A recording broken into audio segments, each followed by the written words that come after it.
Apa khabar semua? Dalam video kali ni kita nak tengok kenapa enjin 2 lejang atau 2 stroke ni makin lama makin pupus. Walaupun dekat Malaysia ni masih ada motosikal yang pakai 2 stroke, tapi makin lama makin kurang, betul tak? Dekat kereta apatah lagi. Walaupun hampir semua manufacturer kereta ada buat research pasal enjin 2 stroke ni, tapi tak ada satu pun kereta yang guna enjin 2 stroke ni. Semua pakai 4 stroke. Tapi orang yang naik motor pakai 2 stroke ni kata enjin 2 stroke ni best. Laju pun laju. Tapi kalau betul best, kenapa makin pupus kan? Okey, jom kita tengok. Secara umumnya dalam pembuatan reciprocating engine ni ataupun dalam bahasa Malaysianya, enjin timbal balik, ada 2 je jenis enjin yang popular, iaitu enjin 2 stroke dan enjin 4 stroke. Memang banyak lagi jenis enjin yang lain macam enjin rotary, enjin jet dan sebagainya. Tapi enjin-enjin ni dia tak tergolong dalam reciprocating engine. Jadi enjin dalam kereta kita tu, kita panggil dia sebagai enjin 4 stroke lah ataupun 4 lejang. Maksud enjin 4 stroke ni adalah enjin ni dia perlukan 4 stroke untuk lengkapkan satu combustion cycle. Jadi kalau enjin 4 stroke, stroke yang pertama tu adalah intake, piston turun ke bawah. Yang kedua kita panggil compression stroke, piston naik ke atas. Yang ketiga kita panggil dia combustion stroke, piston turun balik ke bawah. Dan stroke yang keempat adalah exhaust stroke lah, yang mana piston naik ke atas balik. Dan seterusnya proses ni dia berulang-ulang balik lah. Tapi untuk enjin 2 stroke pula, enjin ni memerlukan 2 stroke je untuk lengkapkan combustion cycle yang tadi. Untuk stroke yang pertama, waktu spark plug menyala, piston akan turun ke bawah, dan bila piston ni bergerak ke bawah, dia akan expose exhaust port dan gas kotor yang terbakar tu terus keluar. Jadi piston tu turun je, ada 2 benda berlaku, iaitu combustion dengan exhaust. Untuk stroke yang kedua pula, udara akan masuk semula ke tempat pembakaran tu, atau kita panggil dia intake lah. Dan serta-merta piston akan kompres udara tu masa dia bergerak ke atas. Jadi seolah-olah macam intake dengan compression ni berlaku serentak dalam satu stroke je. Jadi kalau bandingkan dengan enjin 4 stroke tadi, enjin 2 stroke ni akan bagi power setiap kali piston turun ke bawah. Kalau 4 stroke tadi 2 kali piston turun baru dapat sekali power kan. Kesan dia power delivery untuk enjin 2 stroke ni sebenarnya lebih smooth dari enjin 4 stroke. Dan kalau nak ikutkan power to weight ratio, enjin 2 stroke ni akan lebih tinggi lah dari enjin 4 stroke. Maknanya kalau kita nak dapatkan power yang sama banyak, enjin 2 stroke ni lebih ringan. Dan sebenarnya komponen yang digunakan dalam enjin 2 stroke ni pun tak banyak berbanding 4 stroke. Sebab dia tak ada intake dengan exhaust valve. Jadi maknanya tak payahlah ada camshaft, tak payahlah ada rocker arm, spring-spring pun tak payahlah kan. Jadi banyak dapat jimat dekat situ dari segi kos dan juga berat serta kompleksiti enjin tu. Yang bergerak dalam enjin 2 stroke ni hanyalah piston, connecting rod dengan crankshaft je. Jadi dia memang sangat simple.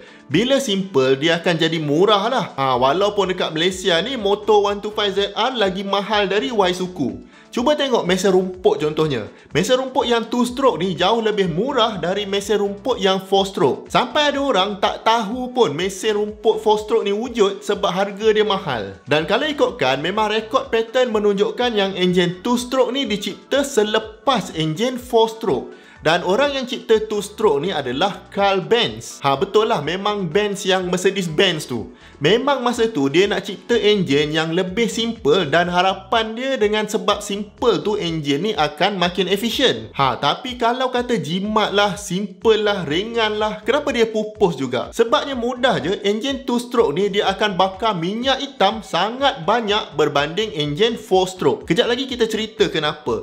Tapi kesan dia adalah susah kita nak kontrol tahap pencemaran enjin ni. Dan zaman sekarang ni, sebelum manufacturer boleh jual apa-apa kenderaan dekat mana-mana negara, dia mesti lepas dulu emission test yang ditetapkan oleh negara tu. Dekat Europe contohnya, syarat ni memang ketat. Dekat US tak ketat sangat, sebab tu banyak enjin yang besar-besar dekat sana. Dekat Malaysia pun ada benda ni. Sebab tu kalau korang perasan, ada kereta yang ada label EEV, betul tak? Ataupun Energy Efficient Vehicle. Ini maknanya kereta yang macam ni dia memang kurang bebaskan bahan tercemar lah. Masalah enjin 2 stroke ni disebabkan intake air tu akan lalu di bawah piston, kemudian baru dia naik atas. Jadi udara ni akan bawa sekali partikel-partikel minyak hitam yang ada dekat crankshaft tu. Jadi bila dia masuk dalam silinder, minyak hitam ni akan terbakar sekali. Satu, asap memang banyak lah. Dan satu lagi, habislah minyak pelincir dekat crankshaft tu. Sebab tu enjin 2 stroke untuk mesin rumput contohnya, kita masuk terus minyak pelincir pelicir tu dalam petrol. Kiranya enjin 2 stroke ni, sistem pelinciran dengan sistem bahan api tu dia bergabung sekali. Jadi pembakaran pun tak efisien dan komponen pun tak ada pelinciran yang secukupnya. Dia macam 50-50. Sebab tu enjin 2 stroke ni lebih cepat rosak berbanding 4 stroke.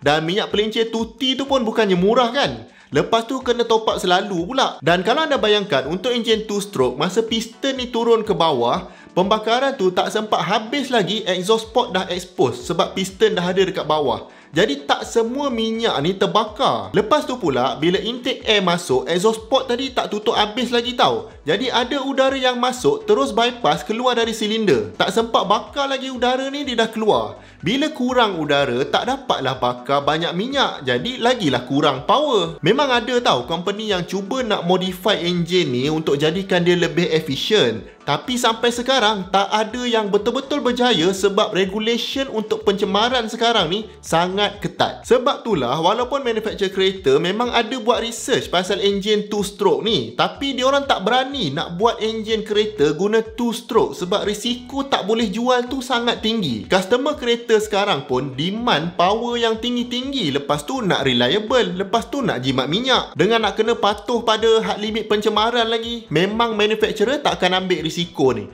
Jadi baik dia stick dengan enjin 4 stroke dan keep improve enjin 4 stroke tu supaya dapat lepas level pencemaran minimum yang ditetapkan. Jadi tinggallah enjin 2 stroke ni dekat enjin-enjin kecil yang kita guna sekali-sekala je. Contohnya mesin rumput, pam air, enjin blower yang blow daun tu kan, dan lain-lain aplikasi lagi.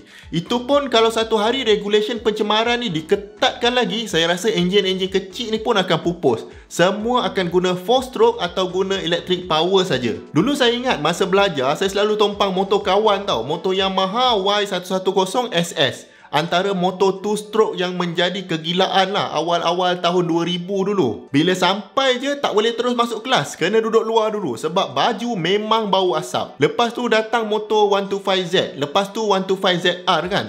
Ini semua motor-motor yang panas lah. Kalau beli baik simpan dalam rumah. Sekarang dah kurang orang pakai. In fact, market motosikal sekarang dah tak ada motor 2 stroke yang baru. Kalau ada pun saya tak perasan. Kalau korang tahu, cuba komen dekat bawah. Kalau untuk kereta pula, saya rasa memang takkan ada lah kereta enjin 2 stroke ni sampai bila-bila.